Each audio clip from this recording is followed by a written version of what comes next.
Selamat datang di dunia inovasi dan kreativitas di mana mimpi-mimpi menjadi nyata.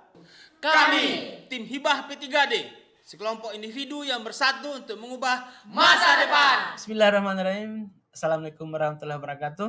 Mahasiswa-mahasiswi yang berdedikasi. Selamat bergabung kembali dalam pertemuan kali ini. Kami kembali akan memandu Anda dalam petualangan ilmiah kita kali ini.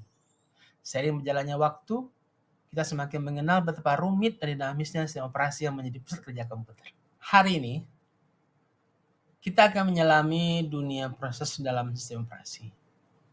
Dari pengenalan proses dan proses sekuensial, menjelajahi hubungan sistem kongruen dan sekuensial, hingga memahami fenomena seperti multitasking, multiprocessing, dan distributed processing. Tak lupa kita juga akan membahas tantangan dan konsekuensi yang muncul dalam proses yang berjalan secara kongruen, termasuk race condition, deadlock, dan starvation. Selain itu, kita akan mengeksplorasi peran penting sistem operasi dalam sistem multitasking, serta menyelami siklus hidup proses, struktur kendali, hingga detail seperti proses image dan proses control block. Sebagai gambaran nyata, kita akan membahas beberapa studi kasus yang relevan. Jadi, mari kita bersiap untuk menggali lebih dalam, mengkoneksikan teori dengan praktik, dan memahami esensi dari sistem operasi yang kita andalkan setiap hari. Nah, materi kali ini kita akan membahas tentang konsep dari proses yang ada di dalam sistem operasi. Apa itu proses? Jadi di dalam sistem operasi yang disebut sebagai proses adalah program yang sedang dijalankan atau istilahnya sedang dieksekusi. Proses ini merupakan unit kerja terkecil yang secara individu memiliki sumber daya dan merupakan unit terkecil yang dijadwalkan oleh sistem operasi. Masih ingat gak kalian tentang sejarah sistem operasi? Pada awal-awal perkembangan komputer, proses dijalankan secara sekuensial atau berurut. Suatu proses akan dieksekusi sampai selesai, baru kemudian berpindah ke proses yang berikutnya. Proses yang seperti inilah yang kita sebut sebagai proses sekuensial. Proses yang sekuensial ini memiliki kelemahan, yaitu tingkat penggunaan atau utilitas dari prosesornya yang rendah. Hal ini disebabkan ketika suatu proses sedang melakukan operasi input-output, prosesor harus menunggu sampai operasi input-output tersebut selesai, dan prosesor tidak dapat dialokasikan ke proses berikutnya, karena proses yang sedang berjalan belum selesai. Untuk mengatasi kelemahan tersebut, kemudian lahirlah konsep multitasking, multiprogramming, dan multiprocessing. Pada gambar ini dapat dilihat hubungan antara sistem konkuren dengan sistem yang masih sekuensial. Sebelumnya, apa sih yang dimaksud dengan sistem konkuren? Sistem konkuren dapat didefinisikan sebagai sistem yang memiliki sejumlah aktivitas yang sedang berjalan secara bersamaan. Kalau kita lihat pada gambar ini, ternyata sistem multitasking dan sistem paralel atau multiprocessing merupakan subset dari sistem concurrent. Berarti proses-proses yang berjalan pada sistem multitasking dan paralel itu berjalan secara bersamaan. Namun ternyata istilah bersamaan di sini dapat memiliki sejumlah pengertian yang berbeda. Sebagai contoh, kita ambil kasus pada sekelompok tukang yang sedang mengerjakan suatu rumah. Ada tukang yang mengerjakan keramik, ada yang mengerjakan pintu, dan yang lainnya mengerjakan bagian atap. Intinya masing-masing mengerjakan aktivitas yang berbeda tetapi bersamaan. Ini merupakan pengertian bersamaan yang pertama. Pada sistem komputer, sistem yang seperti demikian disebut sebagai sistem paralel atau multiprocessing. Sebagai contoh adalah sistem komputer yang memiliki 2 atau lebih prosesor ataupun juga satu prosesor yang multi-core. Sistem paralel ini dikelompokkan sebagai subset dari sistem multitasking. Istilah bersamaan dalam sistem konkuren yang lain memiliki pengertian yang sedikit berbeda dari penjelasan sebelumnya. Sebagai contoh, kita ambil lagi kasus yang berkaitan dengan pembangunan rumah. Jadi di kasus ini, seorang tukang mendapat 2 order pengerjaan rumah. Misalkan rumah A dan rumah B. Karena masing-masing pemilik rumah menghendaki pengerjaan rumahnya dapat cepat selesai, maka tukang tersebut harus menjadwal pekerjaan kedua rumah tersebut. Misalkan tukang tersebut menjadwal mengerjakan rumah A pada saat pagi dan siang hari. Setelah itu dilanjutkan dengan mengerjakan rumah B pada saat sore dan malam. Jadi setiap hari tukang tersebut dikatakan mengerjakan rumah A dan B. Setelah setahun, kedua rumah tersebut selesai. Maka dapat kita katakan bahwa kedua rumah tersebut dikerjakan secara bersamaan. Namun meskipun dikatakan bersama, tetapi sesungguhnya yang terjadi adalah tukang tersebut membagi atau menjadwal waktunya secara bergantian, mengerjakan sebagian kecil dalam mengerjakan rumah A dan B. Pada sistem komputer, sistem yang demikian disebut dengan sistem multitasking. Tetapi tidak dapat dikatakan sebagai sistem paralel atau multiprocessing karena pemrosesnya hanya berjumlah satu. Oleh karena itu, mengapa sistem paralel merupakan subset dari sistem multitasking? Karena sistem yang multitasking tidak selalu merupakan sistem paralel atau multiprocessing. Namun, sistem yang multiprocessing pasti merupakan sistem yang multitasking. Jika kita lihat pada gambar ini, sistem konkuren dengan sistem sekuensial tidak saling berhubungan satu dengan yang lain. Dikarenakan pada sistem konkuren, proses-proses dapat berjalan secara bersamaan, sedangkan pada sistem yang sekuensial, dalam satu waktu hanya dapat menjalankan satu proses saja. Yuk mari kita bahas lebih jauh tentang multitasking, multiprogramming, dan juga ada satu lagi proses yang disebut sebagai distributed process atau proses yang tersebar. Untuk yang pertama adalah multiprogramming atau multitasking. Jadi multiprogramming atau multitasking ini adalah manajemen banyak proses di satu pemroses atau prosesor. Saat ini, kebanyakan komputer pribadi, workstation adalah sistem pemroses tunggal yang menjalankan sistem operasi multiprogramming atau multitasking, seperti Microsoft Windows 98, Microsoft Windows NT, Microsoft Windows XP, juga Microsoft Windows yang terbaru seperti Windows 7, Windows 8, Windows 10. Nah, untuk sistem operasi yang sedikit lebih lama seperti OS 2 itu juga sama, sudah menjalankan sistem operasi yang multiprogramming atau multitasking. Pada sistem yang multiprogramming, pemakai memandang terdapat banyak proses yang dijalankan bersamaan pada satu saat. Masing-masing proses mendapat bagian memori dan kendali sendiri. Sistem operasi mengalihkan layanan pemroses di antara proses-proses tersebut. Proses-proses yang dijalankan di sistem multiprogramming sebenarnya bersifat saling tidak bergantung atau independen dan satu program pada satu saat atau one program at any instance. Proses yang tidak saling bergantung di sini maksudnya adalah proses-proses yang sedang berjalan itu saling terpisah satu dengan yang lainnya sehingga proses-proses tersebut tidak saling mempengaruhi. Sedangkan satu program pada satu waktu atau one program at any instant memiliki arti pada satu saat sesungguhnya hanya satu proses yang dilayani oleh pemroses menggunakan interleave bukan overlap di antara program-program.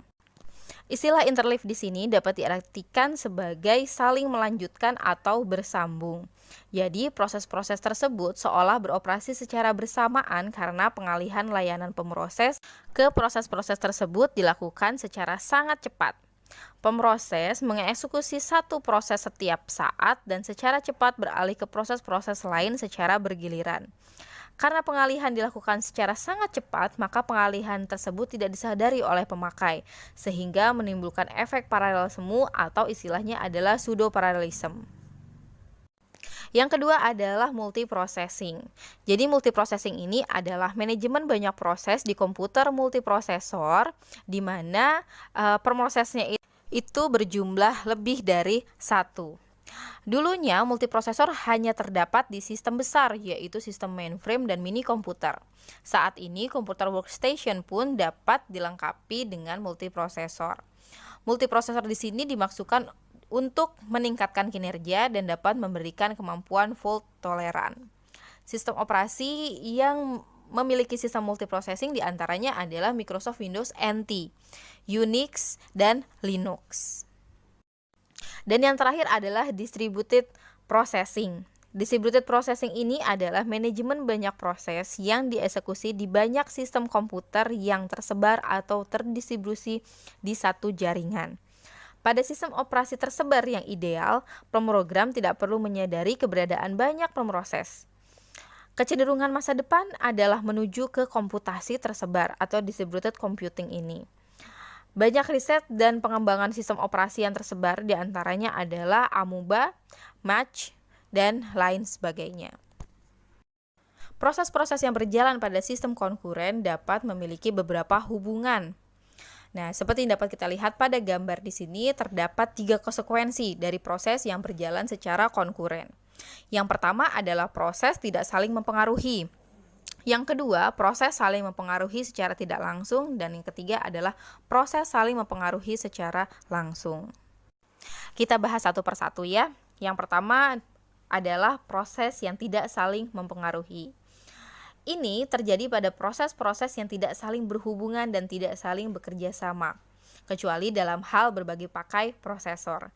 Contohnya adalah aplikasi Microsoft Word dengan Microsoft Media Player yang berjalan secara bersamaan. Ketika kalian menjalankan Microsoft Word dan Microsoft Media Player secara bersamaan, tidak ada permasalahan, bukan? Nah, karena proses-proses ini tidak saling mempengaruhi ya. Yang kedua, proses saling mempengaruhi secara tidak langsung. Ini terjadi pada proses-proses yang tidak saling bekerja sama tetapi mengakses sumber daya yang sama, sehingga proses-proses tersebut saling mempengaruhi satu dan yang lain. Sebagai contoh adalah aplikasi Microsoft Word dan Notepad yang sedang membuka suatu berkas yang sama. Nah, ketika kalian buka suatu berkas atau file ya, dengan menggunakan 2 aplikasi tadi, misalkan kalian ubah pada salah satu aplikasi, kalian ubah isinya pada Notepad, nah seharusnya itu juga akan berubah pada Microsoft Word. Nah, inilah yang disebut sebagai proses saling mempengaruhi secara tidak langsung. Yang ketiga adalah proses saling mempengaruhi secara langsung. Ini terjadi pada proses-proses yang saling bekerja sama untuk mencapai suatu tujuan khusus.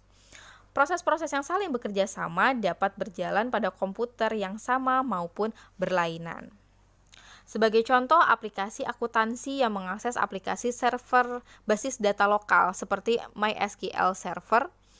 Dalam kasus ini, kedua proses aplikasi harus saling bekerja sama agar aliran data antar aplikasi dapat berjalan dengan baik. Atau contoh lainnya adalah aplikasi browser internet seperti Chrome atau Internet Explorer yang mengakses dokumen pada suatu situs. Dalam kasus ini, antara proses browser internet dan proses web server saling bekerja sama secara langsung dan saling mempengaruhi satu sama lain.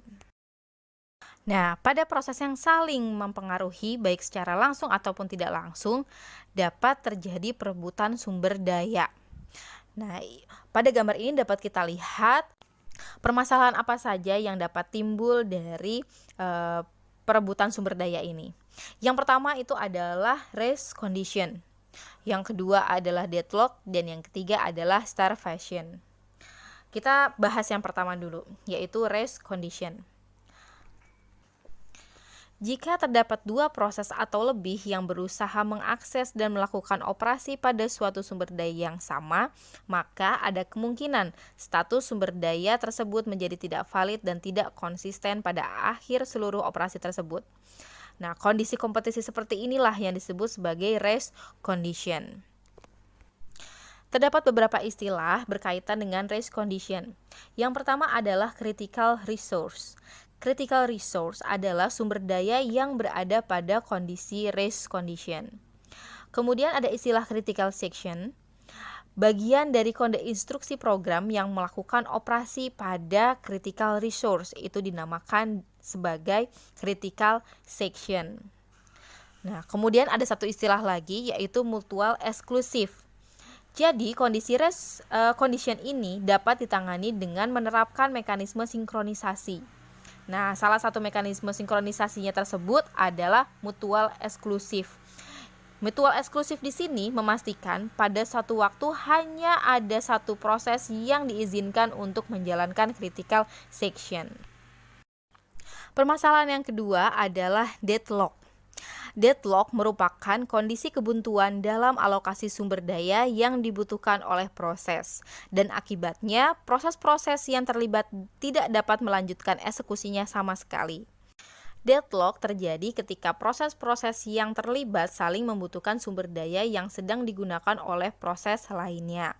Karena tidak ada satupun proses yang bersedia mengalah, yaitu melepaskan sumber daya yang sedang digunakannya, maka terjadilah kebuntuan. Permasalahan yang ketiga adalah starvation. Starvation merupakan kondisi di mana satu proses atau lebih selalu kalah dalam kompetisi untuk mendapatkan sumber daya yang diperlukannya sehingga eksekusinya tertunda terus-menerus. Berbeda dengan deadlock, penyebab utama dari starvation ini bukanlah proses lain, melainkan lebih oleh kebijakan alokasi sumber daya yang tidak adil dari sistem operasinya. Terkait dengan race condition, ada sebuah studi kasus. Studi kasus ini tentang aplikasi transfer uang. Sebuah saldo rekening memiliki jumlah saldo awal sebesar 1 juta. Kemudian terdapat 2 transaksi transfer pada saat yang bersamaan pada saldo rekening tersebut. Pada proses yang pertama dilakukan transfer sejumlah 100.000 dan yang kedua dilakukan transfer sebesar 200.000. Berapakah seharusnya saldo rekening akhirnya? Pada kasus ini, yang menjadi critical resource atau sumber daya yang diakses secara bersamaan adalah saldo rekening. Sedangkan critical section-nya adalah kode instruksi yang digunakan untuk melakukan penambahan saldo rekening. Nah, kode instruksi yang digunakan itu adalah load, add, dan store. Seharusnya jumlah saldo akhir sebesar 1.300.000. Namun, jika terjadi race condition pada proses yang berjalan, maka bisa jadi hasil akhirnya atau saldo akhirnya hanya sejumlah 1.100.000 atau 1.200.000. Nah, dapat kita lihat di sini bagaimana kedua proses tersebut dapat terjadi race condition. Jadi, pada saat yang bersamaan, proses 1 dan proses 2 melakukan load saldo awal dan disimpan ke masing-masing register. Untuk proses 1 disimpan ke dalam register P1, sementara proses 2 disimpan ke dalam register 2. Kemudian, masing-masing proses juga melakukan penambahan saldo hasil transfernya tadi ke dalam registernya secara bersamaan. Jadi P1 menambahkan 100.000 ke dalam register P1, sedangkan P2 menambahkan 200.000 ke dalam register P2. Berapa jumlah yang sekarang disimpan pada masing-masing register? Pada register P1 terdapat sejumlah 1.100.000. Sedangkan pada P2 terdapat sejumlah 1.200.000. Kemudian kedua proses ini melakukan atau menjalankan kode store secara bersama-sama juga. P1 melakukan store nilai sebesar 1.100.000, sementara P2 melakukan store sebesar 1.200.000. Nah, di sini ada ketidakvalidan jumlah saldo akhirnya. Nah, inilah yang disebut sebagai race condition. Nah, sekarang bagaimana cara untuk mengatasinya? Ini dapat diatasi dengan menjalankan mutual eksklusif. Mutual eksklusif memastikan pada satu waktu hanya ada satu proses yang diizinkan untuk menjalankan critical section. Nah, coba kalian lihat pada penjelasan di sini, proses yang sudah menggunakan mutual eksklusif, P1 dan P2 itu tidak akan berjalan secara bersamaan atau tidak akan menjalankan kode instruksinya secara bersamaan. Kalau di sini kita lihat P1 yang menjalankannya terlebih dahulu. Jadi P1 menjalankan operasi load, add, dan store itu sampai selesai terlebih dahulu. Baru setelah itu proses 2 atau P2 melakukan proses load, add, dan store. Sehingga ketika proses P1 selesai, nilai yang terdapat pada register P1 sejumlah 1.100.000. Dan ketika proses 2 dijalankan, yang di-load oleh proses P2 itu besar nominalnya bukan 1 juta, tapi 1.100.000 hasil dari penambahan oleh proses 1 tadi ya. Sehingga ketika ditambahkan hasil akhirnya berjumlah 1.300.000. Dengan menjalankan mutual eksklusif pada kedua proses tersebut, maka didapatkanlah hasil yang valid, yaitu ketika saldo awal 1 juta, kemudian terdapat 2 proses transfer sejumlah 100.000 dan 200.000, maka akan menghasilkan saldo akhir sebesar 1.300.000. Jadi ini ya salah satu studi kasus atau contoh kasus dari race condition. Oke, dari penjelasan-penjelasan tersebut dapat kita ketahui di samping keuntungannya, sistem konkuren ini dapat meningkatkan utilitas dari prosesor, namun juga memiliki suatu kerumitan yang baru. Jadi penerapan konkurensi pada sistem operasi ini menambah sejumlah kompleksitas yang baru. Di antaranya yang pertama, sistem operasi harus dapat mengawasi berbagai proses yang aktif. Informasi untuk pengawasan dan pengelolaan masing-masing proses disimpan dalam suatu struktur data kendali yang disebut dengan proses control block atau PCB. Kemudian yang kedua, sistem operasi harus melakukan penjadwalan proses secara adil dan berusaha menjaga keoptimalan kinerja proses-proses secara keseluruhan. Yang ketiga, sistem operasi harus melakukan alokasi dan dealokasi berbagai sumber daya. Sumber daya di sini bisa prosesor, memori, berkas atau file, atau juga perangkat input-output. Nah, pengalokasian dan pendealokasian berbagai sumber daya ini dilakukan untuk masing-masing proses yang aktif. Dalam melakukan alokasi sumber daya, sistem operasi harus mengantisipasi kemungkinan terjadinya kondisi deadlock dan starvation. Yang keempat, sistem operasi harus melindungi sumber daya yang sedang digunakan oleh suatu proses terhadap pengaksesan proses lain. Ketika terjadi pengalihan eksekusi ke proses lain, sumber daya ini harus tetap dijaga agar tidak diakses oleh proses yang lainnya. Sistem operasi dapat melakukan hal ini dengan menggunakan mekanisme mutual eksklusif atau singkatnya MUTEX yang merupakan salah satu bentuk sinkronisasi. Dan yang kelima, pada kasus tertentu sistem operasi harus menjaga jumlah data yang dialirkan dari atau ke peranti input-output secara konstan. Contohnya, jika aplikasi yang dijalankan adalah pemutar lagu, maka sistem operasi bertanggung jawab agar aliran data ke kartu suara selalu konstan agar suara yang terdengar tidak terputus-putus. Dan yang terakhir, sistem operasi harus memfasilitasi jika proses-proses konkuren memerlukan komunikasi satu dan yang lainnya. Gimana nih? Sampai di sini masih semangat kan ya untuk terus mempelajari tentang sistem operasi? Sebelum lanjut ke pembahasan yang selanjutnya, kalian boleh kok istirahat sebentar. Kalian bisa pause dulu videonya. Mungkin kalian bisa melakukan peregangan badan, atau mungkin cuci muka dulu ke kamar mandi, atau mungkin juga ngemil snack atau ngopi dulu. Yang jelas kalian gak boleh tidur ya, karena materinya belum selesai. Semangat-semangat! Oke, kita lanjutkan pada pembahasan yang selanjutnya ya. Dapat kalian lihat pada gambar di sini, ini adalah siklus hidup proses. Terdapat 5 state pada siklus hidup proses. Yang pertama adalah new, kemudian ready, running, waiting, dan terminated. Kita bahas satu-satu ya. Yang pertama adalah status new. Proses yang berstatus new berarti masih dalam tahap inisiasi oleh prosedur atau rutin sistem operasi.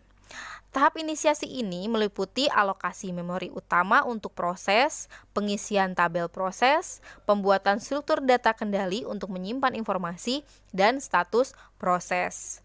Proses dalam status ini belum siap untuk dieksekusi. Sistem operasi menciptakan proses atas permintaan dari program aplikasi maupun pengguna. Sejumlah kondisi yang memicu penciptaan proses baru antara lain, pengguna melakukan logon ke sistem operasi sehingga sistem operasi akan menciptakan proses antar muka pengguna atau shell. Yang kedua, permintaan eksekusi program oleh pengguna lewat aplikasi antarmuka. Yang ketiga, adanya suatu aplikasi yang menciptakan proses anak. Dan yang terakhir adalah penciptaan proses baru sebagai bagian dari eksekusi batch. Proses yang telah berhasil diinisiasi akan ditempatkan atau diadmit ke dalam antrian penjadwalan prosesor dengan cara menyisipkan rekaman baru ke dalam antrian yang berisi referensi atau pointer ke struktur data kendali proses. Antrian penjadwalan prosesor ini disebut juga antrian ready. Proses yang telah berhasil disisipkan ke dalam antrian penjadwalan akan diubah statusnya menjadi ready. Status ready ini menandakan suatu proses siap berkompetensi untuk mendapatkan alokasi waktu prosesor. Jadi, proses-proses baru yang tercipta tidak dapat langsung dieksekusi tetapi harus menunggu gilirannya. Secara berkala atau dalam kondisi tertentu, sistem operasi akan melakukan penjadwalan prosesor, yaitu menghentikan eksekusi proses yang sedang berjalan, kemudian memilih salah satu proses yang berada dalam antrian, kemudian mengeksekusinya. Rutin sistem operasi yang bertugas untuk melakukan pemilihan ini disebut sebagai scheduler. Yang selanjutnya, jika kemudian sebuah proses dalam antrian ready sudah terpilih oleh scheduler untuk dijalankan, maka proses yang terpilih akan mulai dieksekusi dan berubah statusnya menjadi running. Proses yang berstatus running ini menguasai prosesor sepenuhnya. Proses yang berstatus running memiliki 3 kemungkinan peralihan ke status yang lainnya. Pertama, jika proses sudah menyelesaikan aktivitasnya, maka proses akan berubah statusnya menjadi terminated. Peralihan ke status terminated dapat pula disebabkan terjadinya kesalahan yang tidak dapat dipulihkan, seperti kesalahan memori. Yang kedua, jika jatah waktu atau time slice yang dialokasikan untuk eksekusi proses sudah habis, maka proses akan dialihkan statusnya menjadi ready kembali. Pada sistem operasi multitasking, umumnya setiap proses diberi jatah waktu eksekusi yang terbatas, agar proses yang berdurasi panjang tidak menghambat eksekusi proses-proses yang lain. Pada saat jatah waktunya habis, timer akan memberikan sinyal interupsi pada prosesor. Akibatnya, proses eksekusi akan berhenti dan dialihkan ke rutin sistem operasi yang selanjutnya akan menjalankan scheduler. Proses yang dihentikan akan diubah statusnya menjadi ready dan proses yang terseleksi oleh scheduler akan menjadi running. Dan yang ketiga, proses running dapat beralih ke status block. Hal yang memicu peralihan ini adalah karena prosesor membutuhkan pembacaan data dari perangkat input-output. Sebagai contoh, suatu proses membutuhkan data berkas dari disk untuk melanjutkan pengolahan data. Untuk memaksimalkan penggunaan prosesor, maka proses yang sedang menunggu ini akan dialihkan statusnya menjadi block. Dan sistem operasi akan menjalankan scheduler untuk memilih proses lain untuk dieksekusi. Contoh lainnya adalah proses yang sedang menunggu event tertentu seperti penekanan keyboard atau pergerakan mouse sebagai data input untuk melanjutkan eksekusi.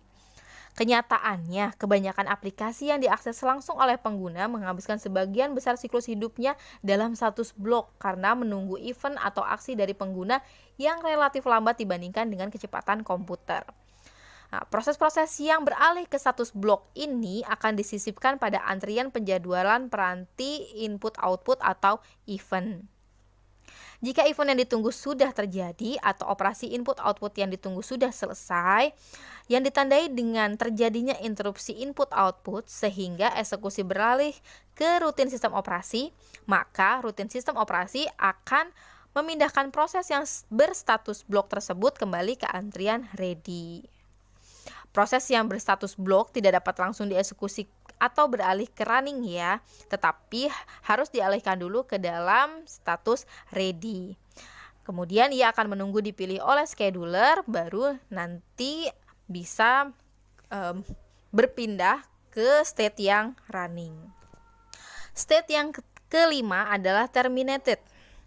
Proses yang berubah statusnya menjadi exit atau terminated berarti proses tersebut telah dihentikan eksekusinya, baik secara normal ataupun tidak. Jadi kalau dihentikan secara normal berarti memang proses telah selesai. Tapi kalau tidak, berarti ada kesalahan sistem yang tidak dapat tertangani. Jika suatu proses telah selesai, maka ruang memori yang ditempatinya akan dibersihkan atau didealokasi oleh rutin sistem operasi. Nah, apa saja sih yang dapat menyebabkan suatu operasi selesai eksekusinya? Yang pertama, proses memang telah selesai secara normal. Yang kedua, batas waktu total telah terlewati. Yang ketiga, adanya kekurangan ruang memori. Yang keempat, pelanggaran batas memori. Yang kelima, pelanggaran proteksi berkas atau sumber daya lainnya. Yang keenam, adanya kesalahan aritmatika. Yang ketujuh, waktu tunggu pada operasi input-output melebihi batas yang ditetapkan. Yang kedelapan, terjadi kegagalan input-output. Yang kesembilan, instruksi yang tidak benar ataupun tidak valid. Yang kesepuluh, terjadi usaha pemakaian instruksi yang tidak diizinkan. Yang ke-11 adalah salah memakai data seperti penggunaan tipe data yang salah. Yang ke-12 campur tangan sistem operasi atau operator. Yang ke-13 penghentian proses induk, dan yang terakhir adalah penghentian memang atas permintaan proses induk ataupun proses yang lainnya. Jadi inilah siklus hidup dari proses. Semua proses yang berjalan pada sistem operasi, pada komputer akan memiliki siklus yang sama seperti ini. Agar dapat melakukan pengelolaan alokasi sumber daya untuk proses-proses, sistem operasi harus memiliki informasi mengenai status setiap proses dan sumber daya yang sedang diakses. Setiap saat sistem operasi harus mengetahui seluruh sumber daya baik memori, perangkat input-output maupun berkas yang sedang diakses oleh masing-masing proses. Sistem operasi membentuk dan memelihara struktur data yang menyimpan informasi mengenai setiap sumber daya yang dikelolanya. Karena hal tersebut menjadi dasar bagi sistem operasi mengendalikan seluruh sumber daya komputer. Struktur data ini disebut dengan struktur kendali. Secara ringkasnya, struktur kendali dari sistem operasi ini dapat kita lihat pada gambar di sini. Struktur kendali ini umumnya berupa tabel-tabel yang berisi daftar sumber daya beserta atributnya yang sedang digunakan oleh proses-proses yang sedang aktif. Dapat dilihat di sini ya, terdapat beberapa bagian dari struktur kendali sistem operasi. Yang pertama adalah bagian memori yang berisi tabel-tabel memori. Yang kedua, bagian input-output device yang berisi tabel-tabel mengenai device atau peralatan. Yang ketiga, bagian file yang berisi tentang tabel-tabel file. Dan yang terakhir adalah bagian proses. Nah, bagian proses ini adalah bagian yang paling banyak isinya karena dia menyimpan semua informasi mengenai proses. Mari kita bahas satu persatu masing-masing bagian pada struktur kendali sistem operasi ini. Yang pertama adalah tabel memori. Tabel memori ini digunakan untuk mencatat alokasi memori utama dan memori maya atau virtual memory. Memori maya menempati ruang pada memori sekunder seperti disk yang dapat dilihat sebagai perluasan atau ekstensi dari memori utama. Tabel ini berisi alokasi memori utama untuk proses-proses, alokasi memori maya untuk proses-proses, atribut proteksi terhadap memori utama dan maya, serta informasi yang diperlukan untuk mengatur memori maya. Yang kedua adalah tabel input-output. Tabel ini digunakan untuk mencatat status perangkat input-output dan mengetahui apakah saluran sistem komputer dalam keadaan bebas atau sedang terpakai. Sistem operasi pun perlu mengetahui status operasi input-output dan lokasi penyalinan atau pembacaan datanya di memori utama, baik sebagai lokasi tujuan ataupun lokasi asal. Yang selanjutnya tabel berkas. Tabel berkas ini mencatat informasi berkas-berkas yang diakses oleh proses seperti lokasinya di media penyimpanan, statusnya pada saat ini, hak aksesnya bagaimana, serta atribut berkas yang lainnya. Informasi-informasi yang dicatat pada tabel berkas ini nantinya akan digunakan oleh komponen manajemen berkas. Dan yang terakhir adalah tabel proses. Tabel proses mencatat informasi mengenai status dari setiap proses. Informasi status dari proses-proses inilah yang akan digunakan sistem operasi untuk mengatur penjadwalan eksekusi proses. Umumnya, tabel proses ini diimplementasikan sebagai suatu linked list.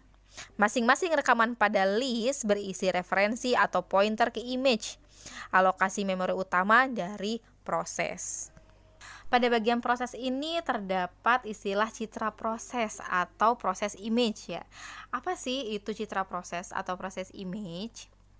Jadi, yang disebut sebagai proses image atau citra proses adalah keseluruhan alokasi memori utama untuk eksekusi suatu proses. Lokasi proses image ini tergantung dari mekanisme manajemen memori yang digunakan. Pada kasus yang sederhana, proses image dialokasikan sebagai sebuah blok yang berurutan pada memori utama. Pada sebagian besar sistem operasi modus, proses image disimpan dalam kumpulan blok memori yang letaknya tidak harus berurutan. Blok-blok memori tersebut ukurannya dapat bervariasi dan dapat juga berukuran sama ataupun kombinasi keduanya. Setiap rekaman di proses tabel mengandung paling sedikit sebuah pointer ke sebuah proses image. Jika proses image memiliki beberapa blok memori, maka informasi ini disimpan di proses tabel atau lewat referensi silang ke memori tabel. Sebuah proses image memiliki 4 elemen. Elemen yang pertama adalah user data atau data pengguna. Data pengguna ini merupakan bagian image proses yang dapat dimodifikasi yang meliputi data-data program. Elemen yang kedua adalah user program atau kode program. Ini merupakan bagian image proses yang menyimpan kode-kode instruksi program yang akan dieksekusi. Yang ketiga adalah user stack. Jadi setiap proses memiliki satu atau lebih sistem stack yang merupakan struktur data yang bekerja berdasarkan prinsip LIFO atau last in first out. Area stack digunakan untuk menyimpan parameter dan alamat terpanggil dari prosedur atau sistem call. Elemen yang terakhir adalah proses control block atau PCB. PCB ini merupakan bagian image proses yang menyimpan informasi yang diperlukan sistem operasi untuk mengontrol proses. PCB juga digunakan untuk menyimpan konteks prosesor, yaitu isi register prosesor saat terakhir eksekusi proses sebelum dialihkan ke proses lain ataupun karena terjadinya interupsi. Ini adalah gambaran dari proses control block atau PCB. Jadi di dalam proses tabel itu terdapat banyak proses control block. Masing-masing proses memiliki PCB-nya sendiri. Struktur data PCB menyimpan informasi yang lengkap mengenai proses sehingga sistem operasi dapat mengelola seluruh siklus hidup semua proses yang ada di dalam sistem. Sistem operasi memiliki tabel PCB di mana masing-masing isian adalah PCB yang mendeskripsikan proses secara lengkap. Nah, informasi di dalam PCB ini dapat kita bagi menjadi 3 kelompok. Yang pertama, informasi identifikasi proses, yang kedua, informasi status proses, dan yang ketiga, informasi tentang kendali proses. Kita bahas satu persatu ya, masing-masing kelompok informasi yang ada di PCB ini. Yang pertama adalah informasi identifikasi proses. Jadi kategori ini atau kelompok ini berkaitan dengan identifikasi proses secara unik, seperti proses yang menciptakannya serta identitas pengguna yang menciptakannya. Dengan identifikasi ini, proses akan dikaitkan ke tabel-tabel lain. Elemen data yang termasuk dalam kategori ini adalah ID proses, ID proses parent yang menciptakannya, dan juga ID user. Kelompok yang kedua adalah informasi status pemroses. Kelompok ini terdiri dari register-register prosesor. Pada saat proses berstatus running, informasi ini berada di register. Ketika proses diinterupsi, semua informasi register harus disimpan agar dapat dikembalikan pada saat proses dieksekusi kembali. Elemen-elemen dari kelompok ini adalah user visible register, control and status register, dan juga stack pointer. Nah, kelompok yang ketiga itu adalah informasi kendali proses. Kelompok ini berisi informasi yang diperlukan oleh sistem operasi untuk mengendalikan dan mengkoordinasikan beragam proses yang sedang aktif. Nah, informasi kendali proses ini juga berisi beberapa bagian. Bagian yang pertama adalah scheduling and state information, yang berisi informasi yang digunakan dalam penjadwalan, antara lain status proses, prioritas, informasi yang berkaitan dengan penjadwalan, serta identitas event. Yang kedua adalah data structuring. Proses dapat dikaitkan dengan proses lain dalam sebuah antrian atau informasi di dalam data structuring ini merupakan pointer yang membentuk rantai linked list antrian ready. Yang ketiga adalah interprocess communication, berisi flag, sinyal, dan pesan yang digunakan untuk komunikasi antar proses. Kemudian yang keempat ada proses privilege, yang berisi kewenangan proses atas memori dan tipe instruksi. Selanjutnya yang kelima adalah memory management, pointer ke tabel segmen ataupun tabel halaman dari memori maya. Dan yang terakhir, yang keenam adalah resource ownership and utilization, berisi sejarah penggunaan sumber daya yang akan digunakan untuk penjadwalan. Setiap proses yang tercipta memiliki nomor ID sebagai tanda pengenal yang unik. Saat suatu proses menciptakan proses lainnya, ID proses pencipta akan digunakan untuk mengindikasi parent proses dan sebagai informasi untuk melacak user yang bertanggung jawab atau proses baru yang bersangkutan. PCB dari proses-proses yang sedang menunggu dieksekusi akan terangkai sebagai suatu linked list yang merupakan implementasi dari antrian ready. PCB suatu proses akan dipindahkan dari linked list atau dari antrian ready ke antrian input-output jika proses bersangkutan beralih ke status block karena menunggu pembacaan dari peranti input-output. PCB memiliki peran yang penting bagi sistem operasi karena berisi semua informasi mengenai proses-proses yang aktif. PCB dibaca dan dimodifikasi oleh hampir semua rutin sistem operasi seperti scheduler, rutin penanganan interupsi, rutin monitoring atau auditing sistem. Mengingat pentingnya informasi yang terdapat pada PCB, maka pengaksesan terhadap PCB seharusnya diproteksi sedemikian rupa sehingga tidak menyebabkan informasi pada PCB menjadi korup. Selain itu, struktur PCB tidak boleh berubah. Karena jika berubah dapat menyebabkan rutin-rutin yang mengaksesnya tidak mengenalinya lagi sehingga rutin tersebut tidak berjalan dengan benar. Solusinya adalah dengan menyediakan rutin-rutin khusus untuk mengakses baik baca ataupun tulis ke atau dari PCB. Seluruh rutin sistem operasi lainnya hanya boleh mengakses PCB melalui pemanggilan rutin-rutin khusus tersebut. Nah, jadi memang kelemahan dari mekanisme ini adalah terjadinya overhead kerja. Namun, informasi yang terdapat pada PCB dapat dijaga dengan baik. Yang selanjutnya adalah operasi apa saja sih yang dapat dilakukan oleh proses. Jadi ada 9 operasi yang dapat dilakukan proses. Yang pertama adalah menciptakan proses, menghancurkan proses, menunda eksekusi proses, melanjutkan eksekusi proses, mengubah prioritas proses, memblokir proses, membangkitkan proses, menjadwalkan proses, dan mengizinkan proses untuk saling berkomunikasi. Kita bahas satu persatu ya, masing-masing operasi yang dapat dilakukan oleh proses ini. Yang pertama pada penciptaan proses. Aktivitas yang terjadi pada penciptaan proses antara lain menamai atau mengidentifikasi proses, kemudian menyisipkan proses pada tabel proses, menentukan prioritas awal proses, menciptakan PCB, dan mengalokasikan sumber daya awal bagi proses. Kemudian penghancuran proses. Penghancuran proses ini melibatkan pembebasan proses dari sistem. Apa saja sih yang dibebaskan? Yang pertama adalah sumber daya yang digunakan. Semua sumber daya yang digunakan selama proses eksekusi akan dikembalikan lagi. Kemudian setelah itu proses dihancurkan dari tabel proses, PCB milik proses tersebut dihapus, kemudian proses turunan dari proses induk dihancurkan otomatis saat proses induk dihancurkan. Namun ada beberapa sistem yang menganggap bahwa proses anak itu merupakan proses yang terpisah ya dari proses induknya, sehingga proses anak tidak dihancurkan pada saat proses induk itu dihancurkan. Kemudian Penundaan proses. Penundaan atau suspension sering dilakukan sistem untuk memindahkan proses-proses tertentu ke hard disk guna mereduksi beban sistem saat situasi beban memuncak. Proses yang ditunda atau suspended process tidak dapat berlanjut sampai proses lain memerintahkan untuk berlanjut.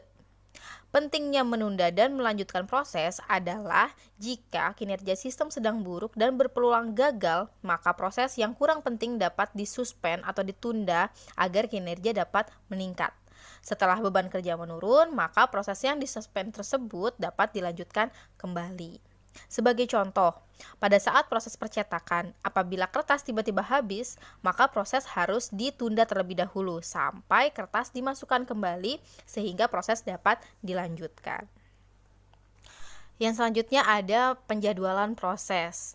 Nah, bahasan tentang penjadwalan proses ini akan lebih banyak dibahas pada materi di video selanjutnya.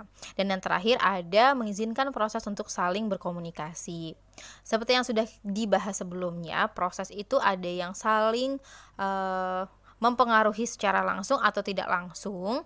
Nah, bisa jadi proses-proses tersebut membutuhkan komunikasi satu dengan yang lainnya. Maka sistem operasi harus bisa menyediakan mekanisme untuk Sebagai akhir dari pertemuan kita kali ini, saya ingin mengaspirasi dedikasi dan perhatian Anda semua dalam mengikuti materi yang cukup kompleks.